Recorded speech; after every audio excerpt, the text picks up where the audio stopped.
Hello, good evening, students. Today's transcription number back of 247 on the speed of 100 words per minute. Start. Minimum wage rates in larger towns and cities are so much higher than in rural areas that the same amount of money would generate far fewer jobs while at the same time attracting large numbers of job seekers from distant rural and mofussil areas who should really be looked after in their homes or in the vicinity of their homes.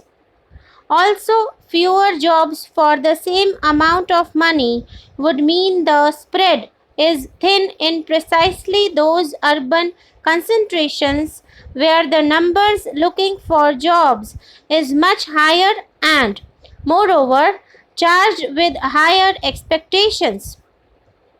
We have therefore decided that the second component of the Nehru Rozgar Yojana should comprise a scheme of generating the required employment through a special thrust to housing and shelter upgradation in all towns and cities with a population in excess of 1 lakh.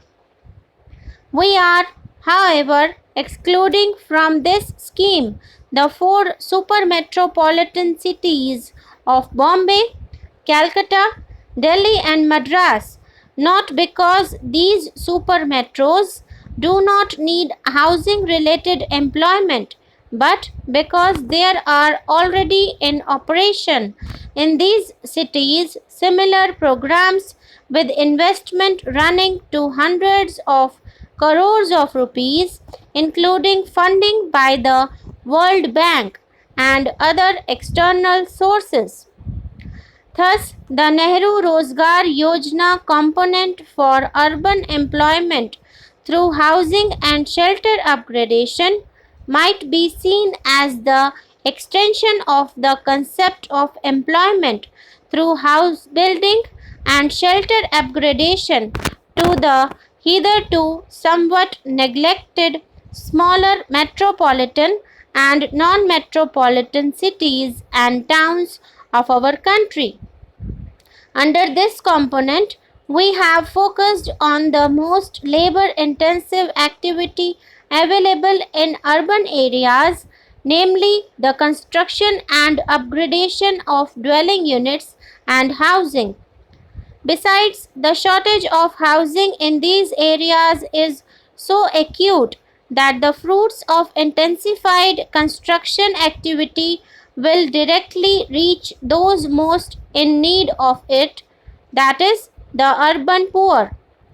Besides, housing requires so many different skilled trades, such as plumbers and carpenters, and so many micro manufacturing units, such as for bricks, tiles, and furniture, as also services such as transport and wayside dhabas and tea shops, that the employment generated is not only direct employment in construction but also secondary and tertiary employment closely associated with construction activity.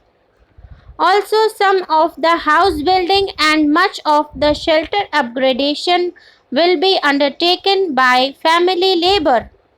The family is given the opportunity of doing so by being given access to institutional finance. There are two segments to this component of the Nehru Rozgar Yojana. We envisage the first segment as a joint enterprise of the union government, the state governments, the Nagar Palikas, and HUDCO. The bulk of the work will involve identified families being assisted in shelter upgradation.